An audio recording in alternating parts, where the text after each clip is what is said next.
ये है भोपाल, यानी कि झीलों की नगरी और मध्य प्रदेश की राजधानी। लेकिन क्या आप जानते हैं कि इस खूबसूरत शहर का इतिहास आज जितना शांत दिखता है उतना ही गौरवशाली और रहस्यमयी भी रहा है। सुबह की इन शांत लहरों के पीछे छिपी है एक कहानी जो हमें ले जाती है सैकड़ों साल पीछे, एक ऐसे युग में जहां ज्ञान, शक्ति और दूरदर्शिता का संगम देखने को मिलता था।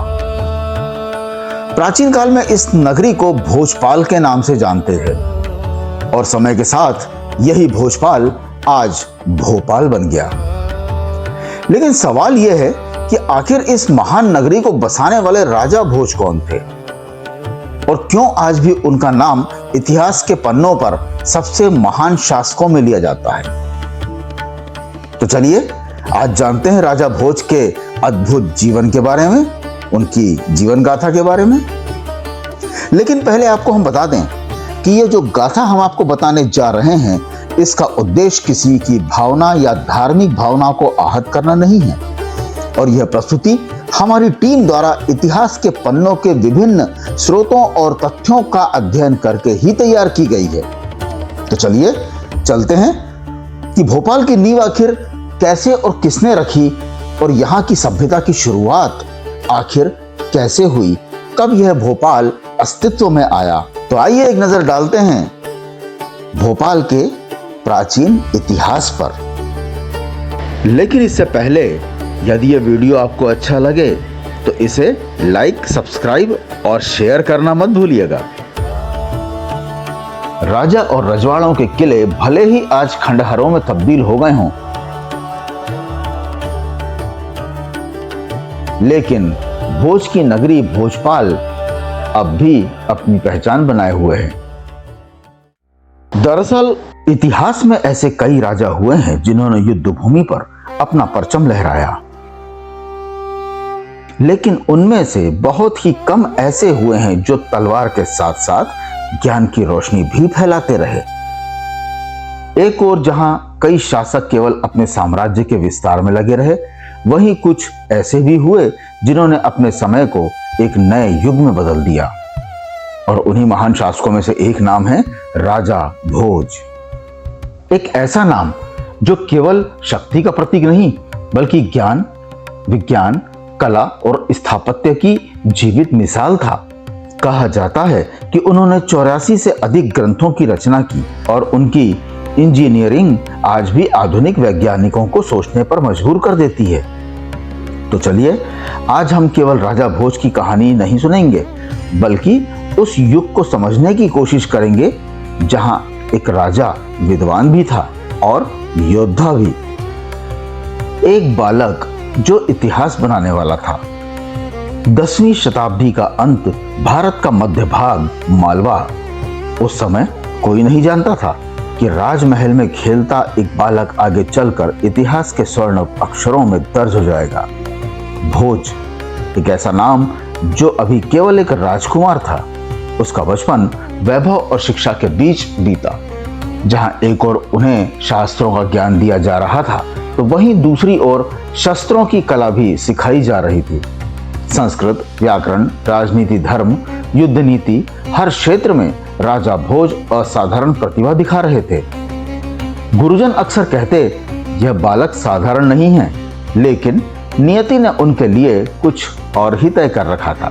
लगभग 991 ईस्वी जब भोज केवल 11 वर्ष के थे, तभी उनके पिता मालवा के शासक राजा सिंधुराज का निधन हो गया और यहीं से शुरू हुआ सत्ता का खेल।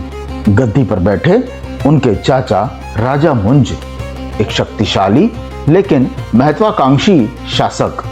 शुरुआत में सब कुछ सामान्य लगा, लेकिन धीरे धीरे उनके मन में एक डर पनपने लगा कि कहीं भोज भविष्य में मेरे लिए खतरा न बन जाए, और यही डर एक खतरनाक षड्यंत्र में बदल गया।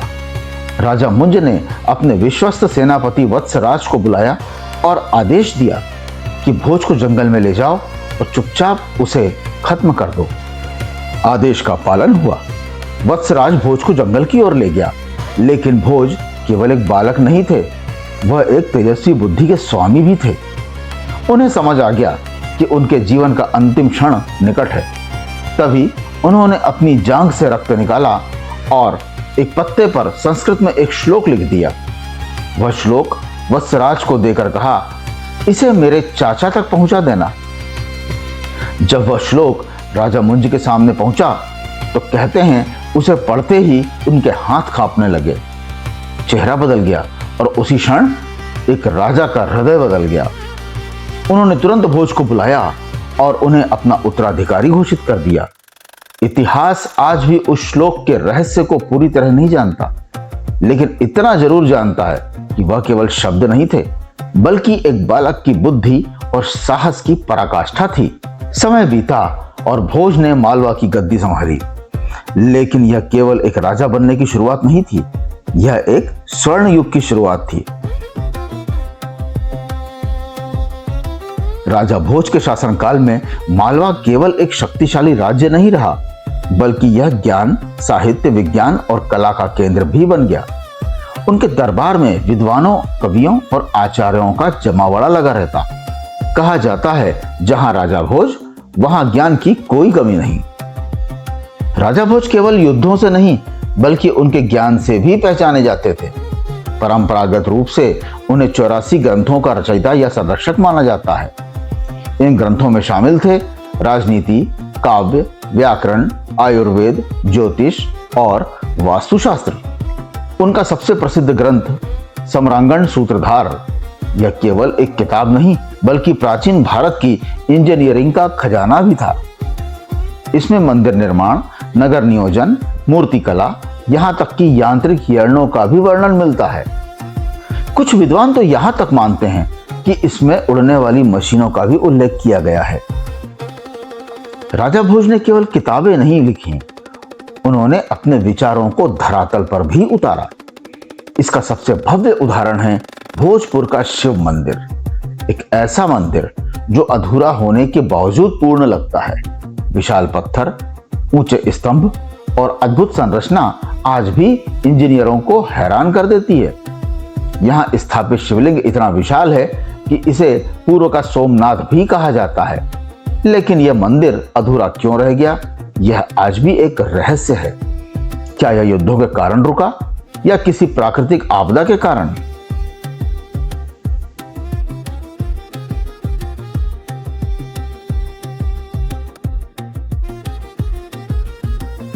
राजा भोज की प्रतिभा केवल स्थापत्य तक सीमित नहीं रही, उन्होंने जल प्रबंधन के क्षेत्र में भी अद्भुत कार्य किए। भोजताल यह केवल एक झील नहीं, बल्कि उस युग की सबसे बड़ी इंजीनियरिंग उपलब्धियों में से एक थी।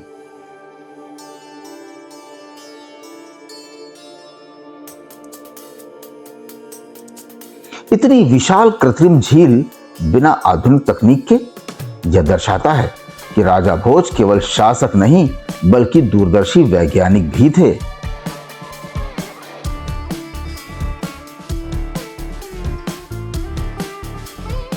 कहां राजा भोज, कहां गंगू तेली। आज यह कहावत आम है, लेकिन इसका असली अर्थ पूरी तरह से बदल चुका है। मूल रूप था कहां राजा भोज, कहां गांगे तैलंग। यह तुलना 3 महान राजाओं के बीच थी, राजा भोज, गांगे देव और तैलंग शासक। समय के साथ शब्द बदले और इतिहास भी बदल गया। दरअसल यहाँ गांगे और तैलंग कोई साधारण शब्द नहीं थे। गांगे वंश का संकेत था चेदी वंश के महान राजा गांगे देव की ओर, जो 11वीं शताब्दी में मध्य भारत के एक शक्तिशाली शासक थे। वहीं तैलंग शब्द का संबंध था चालुक्य वंश के राजा जयसिंह तैलंग से, जो दक्षिण क्षेत्र के प्रभावशाली शासक माने जाते थे। अर्थात ये कहावत किसी तेली या साधारण व्यक्ति की तुलना नहीं कर रही थी, बल्कि 3 शक्तिशाली राजाओं की तुलना कर रही थी, राजा भोज और राजा गांगे देव और राजा जयसिंह तैलंग। इस पंक्ति का भाव यह था कि राजा भोज की महानता इतनी विशाल थी कि उनके सामने उस सदी के 2 बड़े राजा भी टिक नहीं पाए। लेकिन समय के साथ जब इतिहास की बारीक समझ आम जनमानस से दूर होती गई, तो गांगे तैलंग जैसे कठिन नाम सरल उच्चारण में बदलते चले गए और धीरे धीरे गांगे तैलंग बन गया गंगू तेली। दुर्भाग्यवश इस परिवर्तन के साथ कहावत का मूल अर्थ भी उलट गया और एक महान राजा की तुलना एक तुच्छ छवि से जोड़ दी गई। राजा भोज ने अपने समय में कई युद्ध लड़े। माना जाता है कि 1010 से 1030 तक कोंकण के क्षेत्रों और पश्चिमी भारत तक महसूस किया जाने लगा। यह विस्तार केवल युद्धों के माध्यम से नहीं हुआ, बल्कि कूटनीति, भय और प्रतिष्ठा तीनों ने इसमें भूमिका निभाई। कई छोटे शासक बिना युद्ध के ही राजा भोज के अधीन हो गए। राजा भोज ने अपने चारों ओर एक ऐसा प्रभा मंडल बना लिया था जिसमें मित्र और शत्रु दोनों उन्हें गंभीरता से लेने लगे थे। यही वह दौर था जब राजा भोज का नाम केवल मालवा में ही नहीं बल्कि पूरे उत्तर भारत में गूंजने लगा। जब मोहम्मद गजनवी ने गुजरात में सोमनाथ मंदिर को तोड़ा तो देश में उसका कहर सा छा गया। उसने न केवल मंदिर को तोड़ा बल्कि उसे लूटा भी और वहां आए भक्तों को भी मार डाला।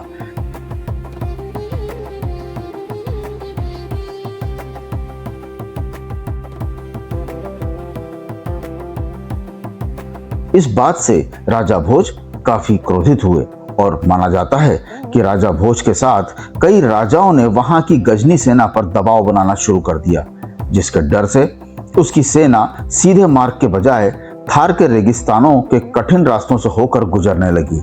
इसी प्रतिरोध की सबसे शक्तिशाली गूंज सुनाई देती है साल 1034 ईस्वी में, जब उत्तर भारत की धरती बहराइच में एक निर्णायक संघर्ष हुआ। लोक कथाओं और मध्यकालीन ग्रंथों के अनुसार गजनवी सेनापति सालार मसूद, जिसे महमूद गजनवी का भांजा भी बताया जाता है, एक विशाल सेना के साथ भारत में आगे बढ़ रहा था। तब उत्तर भारत के राजा सोहेल देव और राजा भोज ने कई राजाओं के साथ मिलकर सालार मसूद की सेना पर हमला कर दिया। इस भीषण युद्ध में सालार मसूद की सेना पूरी तरह से नष्ट हो गई और स्वयं सालार मसूद मारा गया। यह युद्ध भारतीय जनमानस में धर्म की रक्षा और विदेशी आक्रमण के विरुद्ध विजय के प्रतीक के रूप में स्थापित हो गया। लेकिन यहाँ राजा भोज की कहानी समाप्त नहीं होती। उनका आखिरी और अंतिम अध्याय अभी बाकी है, राजा भोज की मृत्यु का अध्याय। कि आखिर उनकी मृत्यु कैसे हुई, चलिए इसे भी जान लेते हैं।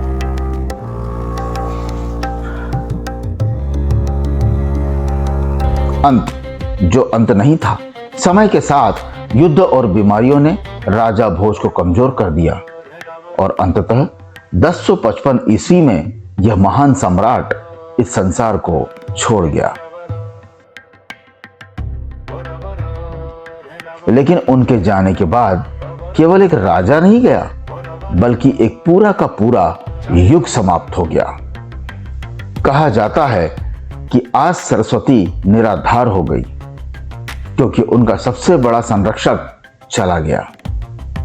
राजा भोज केवल एक नाम नहीं है, एक विचार है। एक ऐसा विचार जहां शक्ति और ज्ञान साथ चलते हैं, जहां एक राजा सिर्फ युद्ध नहीं जीतता बल्कि इतिहास भी रचता है। और शायद यही कारण है कि सदियां बीत जाने के बाद भी राजा भोज आज भी जीवित हैं, इतिहास के पन्नों पर और हमारी यादों में।